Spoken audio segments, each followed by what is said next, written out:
The flashlight beam casts demonic shadows that twist and shift with the trembling of his hands.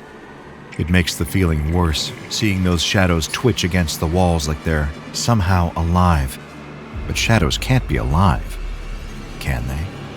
Another noise, a creak that sounds distinctly like the weight of someone's soul against the floorboard. Now the man knows he hasn't been imagining it. The beam of light sweeps over the room towards the source of the noise, to reveal the source of his torment is nothing. There's nothing there. And yet every feeling, every instinct, tells him that his eyes are wrong. Listen closer. Someone's here. And yet, there's no one. Not a soul. The man sighs. He swears he thought someone had gotten inside. He decides to double-check, creating more dancing, unsettling shadows with his flashlight as he scans the rest of the living room. Nothing again. Then the kitchen. Still nothing. Back upstairs to the landing. Nobody but him. And in the bedroom?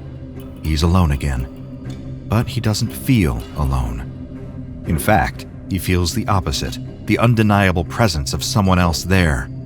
Or something else. He switches the flashlight back off and stays still. There's no point in trying to sleep now. The uncertainty of it all is bound to keep him awake.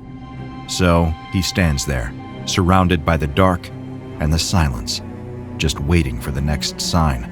Another creak, breathing, a footstep, anything. Even in the dark, it's like he can feel the eyes on him. The back of his neck bristles, hairs standing to attention, like a breath passing over his skin. What if it is? What if it's right there, right behind him? The flashlight is back on in a second as he turns around. The light illuminates the space behind him, and there's still nothing there. But despite finding no sign of anyone else in the apartment, despite knowing for certain he's alone, the man doesn't feel alone. It feels like there's someone watching. In fact, it's always felt like there's someone watching. Has this ever happened to you? Of course it has. Most of us, if not all of us, have at one point or another experienced that same sinister sensation. You hear something move, only to see nothing out of place. What sounds like a footstep turns out to be just the foundations of your house settling. And all the while, you can't escape that uncanny and unnerving feeling that somebody's watching you. Could they be across the street, peering in through your window? Or maybe, just maybe, they're inside, right behind you, hiding in the only place you would never look. You might write this off as just paranoia, a primal, self-preserving instinct passed down from our earliest ancestors, going haywire as it keeps a lookout for imminent threats when there are none. But it's not that. Not at all. It's both out there and in your head, all around nearly wherever you go. And it's always watching. They call it causal absent paranoia. At least, that's the official term. If you ever find yourself looking up the definition, then you'll most likely wind up reading words to this effect. The healthy brain overreacting to natural stimulus due to overindulgence, excessive stress, lack of sleep, and other such strains to the mind and body. But that's just the definition that the SCP Foundation wants you to know, and it's not hard to see why. After all, it removes that unsettling sense of mystery, the unknown factor of it all. Chalking it up to stress or overactive imagination, it reminds you not to worry, and that it's all just your mind playing tricks on you. But it isn't.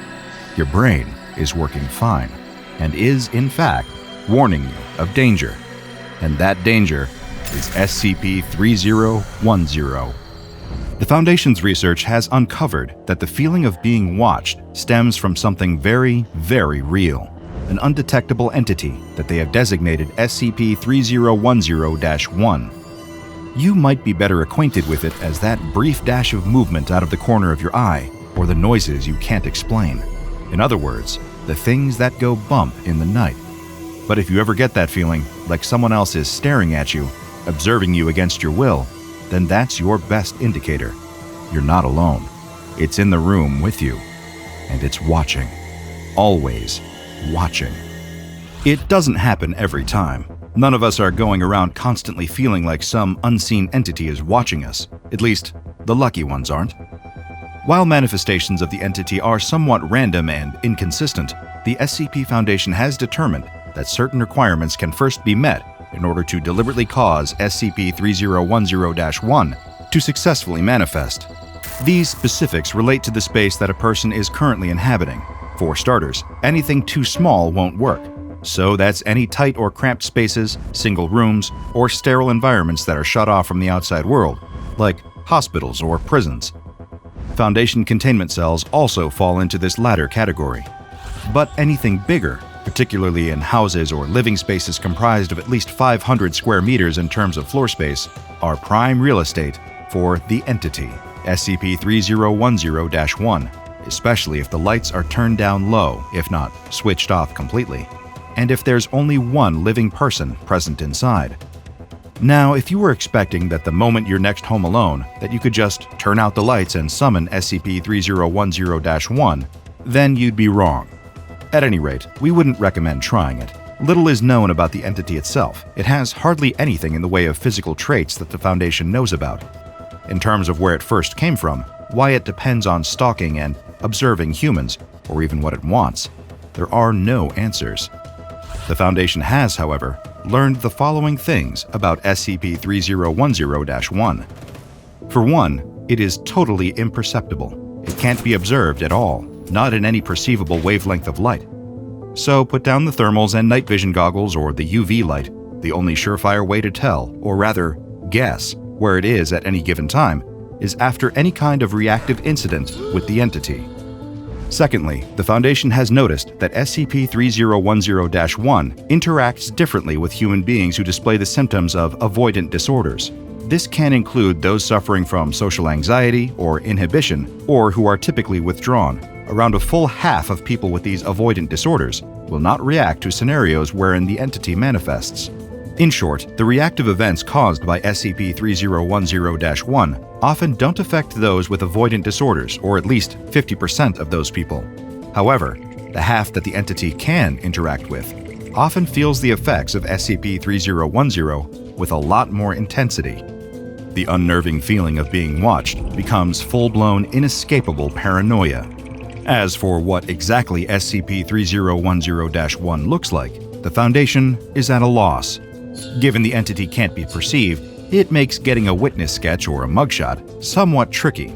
However, there is one thing that the SCP Foundation knows for sure. It does have the limitations of a physical form. This isn't an incorporeal, ethereal ghost that it can phase through walls and other solid objects. SCP-3010-1 has a physical presence, and it seems to have an awareness of this. It's for that reason it won't manifest in smaller spaces like single-occupant rooms or particular places with no windows or doors like Foundation containment cells. By avoiding these places, it can't be trapped. SCP-3010-1 remains passively hostile toward human beings, and it will only directly engage a subject when a certain number of set triggers are met. Those that inadvertently cause this to happen find themselves receiving a particularly grim fate. Those who actively seek out or attempt to hunt the entity, especially with the intent to destroy it, are more likely to cause SCP-3010-1 to manifest. Sometimes it's worth trying to ignore the ominous sound of creaking coming from deep within your house rather than going looking for what made it. Anyone spending a prolonged period of time around mirrors is also likely to trigger a manifestation. The same can be said for those in unlit or dimly lit rooms, along with those who endure a long period of isolated, continuous silence, or make any attempt to call anyone else for help. With enough of these factors met, enough space, a lack of lighting, and no more or less than one person in a room or house, SCP-3010-1 will manifest and trigger what is known as a reactive event. This can be achieved by doing anything that increases the adrenaline levels of an isolated person, from creepy noises to the instinctive sensation that comes from being directly watched. Those few who have managed to survive their encounters with the entity have described the symptoms of SCP-3010 coming from behind. They will experience the observation or presence of another being coming from directly behind them. Should they find themselves backed against a wall, they will feel compelled to avoid the nearest window or dark corner. Mirrors are also a cause of major aversion for these victims, often causing those experiencing causal absent paranoia to flee to other rooms without any reflective surfaces present. Anyone currently undergoing the effects of SCP-3010 additionally will not be able to just sleep it off either. The symptoms caused by the impending presence of the entity directly inhibit a person's ability to fall asleep, not just out of fear, but due to a fundamental function of SCP-3010-1. The entity can manipulate the areas of the human brain that are responsible for the production of melatonin, the induction of sleep states, and the regulation of dreams. The SCP Foundation has discovered this disruption to sleep is caused by a gaseous substance that is dispersed into the local atmosphere. In order to avoid detection by the public, this phenomenon has also been given a medical classification: causal absent paranoia-induced insomnia. Being unable to sleep or escape the feelings of being watched, the observed victim will inevitably panic. This is what prompts the reactive event. Usually, SCP-3010-1 will manifest through mirrors or windows. Upon manifestation, the entity then proceeds to kill its target. It extracts some vital material from their body, then sucks what is left of them into the breach that it emerged from. When a reactive event has been triggered, SCP-3010-1 deploys a cognitohazardous effect as well. This total memory erasure acts in the way you might expect. Any memories of the targeted person involved in an SCP-3010-1 manifestation will be quickly destroyed. Anyone who might remember them, might think to check on them if they've been missing for a time, will cease to have any recollection of said person. Once the entity has them, it's as if they no longer exist. Of course, this total memory erasure can be circumvented with enough written evidence of a person's existence kept at all times, or with a number of Scranton reality anchors active in the nearby area. Once it has successfully manifested, retrieved a target, and dispatched them, some Foundation researchers believe that SCP-3010-1 enters into a state of stasis. This is known to attract reflective surfaces in the surrounding area, making mirrors or windows appear opaque. Symptoms associated with SCP-3010 are also experienced by any and all human beings within a certain radius of the reactive event. So even if you start to feel like there's someone watching you and look over your shoulder to find no one's there, then you could still be in the clear. Although, that might mean someone nearby wasn't as lucky as you were. Following the manifestation, the immediate vicinity of the completed reactive event will undergo a rapid deconstruction. A spatial anomaly takes place, causing the room or location where the target has recently been taken from to expand into a number of tight, dark corridors and various small rooms that will each be filled with mirrors and other reflective surfaces. To date, the Foundation has only recorded a handful of these reactive events, and thankfully, the spatial anomaly that triggers in their wake will normally dissipate after several hours. However, the paranoid symptoms of SCP-3010 will persist in the local area, which has led some researchers to question the validity of the entity going into stasis. There are those who believe it doesn't take breaks. While avoidant personality disorders can either have an extreme repelling or extreme attracting effect on an SCP-3010-1 entity, those with an excessive compulsion for human interaction, in particular sociopaths, produce a far different and far stranger effect on the entity. Sociopathy is a mental health condition wherein somebody will consistently show that they have a lack of regard for the moral notions of right and wrong.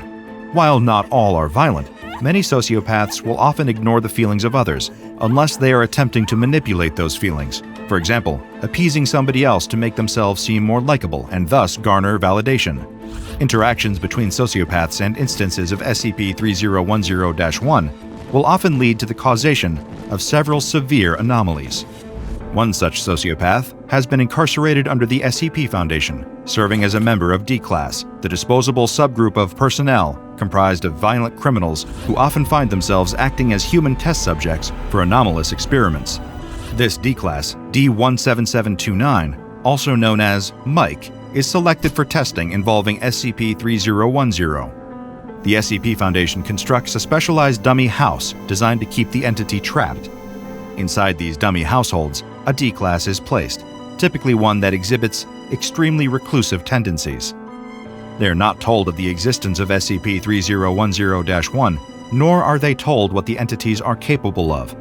The D-Class in these houses must each believe that they are well and truly isolated, abandoned alone with the entity. Mike, being one of the D-Class assigned to an SCP-3010-1 containment house, has a video and audio recording device surgically implanted within his body before he awakens inside the dummy house. Confused, he examines his surroundings, searching the area for signs of anyone else living in what he momentarily believes is a real household. He traverses from the bedroom, down the hallways towards the staircase, leading from the upper floor down to a foyer. All the while, early symptoms of SCP-3010 begin to surface. Mike checks behind himself as though he's starting to feel like someone is watching him. He tries to convince himself that he's alone. There's nobody behind him. Making a move for the front door, Mike finds he can't open it. He's sealed inside the house. Over the course of the next 3 hours, he navigates his way across the entire containment cell, occasionally musing to himself. More rapidly, he begins to experience the unnerving symptoms of causal absent paranoia, developing an aversion to the darker areas of the house. A few days later, Mike finds himself keeping all the lights on and deliberately avoiding mirrors. He has to practically argue with himself that he's not afraid of the dark, just in order to go downstairs to the storage room for food. On his eventual way down there, he thinks he spots something in the house with him. Fleeing for his life, he locks himself in the storage room for an entire day, preferring to stay where there is food and light. Within a day, his SCP-3010 has become so bad that he's convinced there's something in the containment house with him.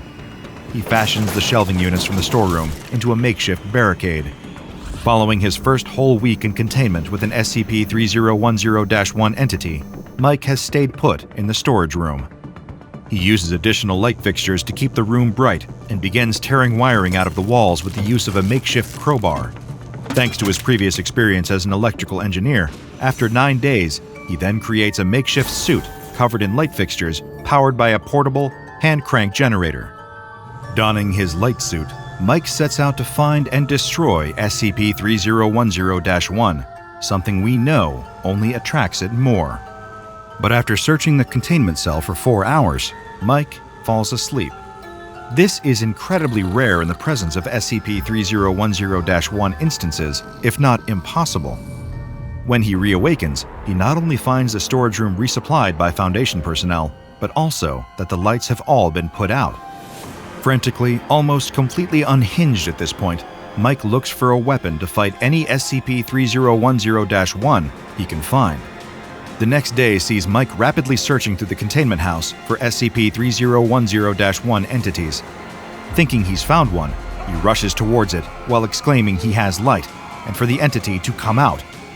When he approaches, an SCP-3010-1 reactive event starts, but unlike the other recorded instances, seems to fail. 3 mirrors nearby start to produce a low level of light, causing Mike to investigate. The moment he makes contact with one of the mirrors, he screams. The connection to his recording device is lost, and the containment site undergoes a spatial anomaly. In the interest of recovering any evidence of this different reactive event and finding whatever remains of Mike, the SCP Foundation dispatches a team to investigate the ruined containment site. This unit is comprised primarily of the 8 members belonging to Mobile Task Force 066, also codenamed 8 Blind Men. Led by their captain, the unit is also overseen by a Foundation researcher named Dr. Obrent. As the team enters the ruins of the containment house, they maintain a clear line of communication with Dr. Obrent via radio. With no idea what will happen once the team is inside, everyone is on high alert, told to look out for cognitohazards or any interruptions of their mental faculties. Upon entry, everything goes quiet. For 10 long minutes, there isn't a word from the team. Then comes the eventual report from the captain. The spatial anomaly is in full effect. Dr. Obrent remarks on the long delay of 10 minutes, but the captain insists that, from his and the team's point of view, it was only 30 seconds.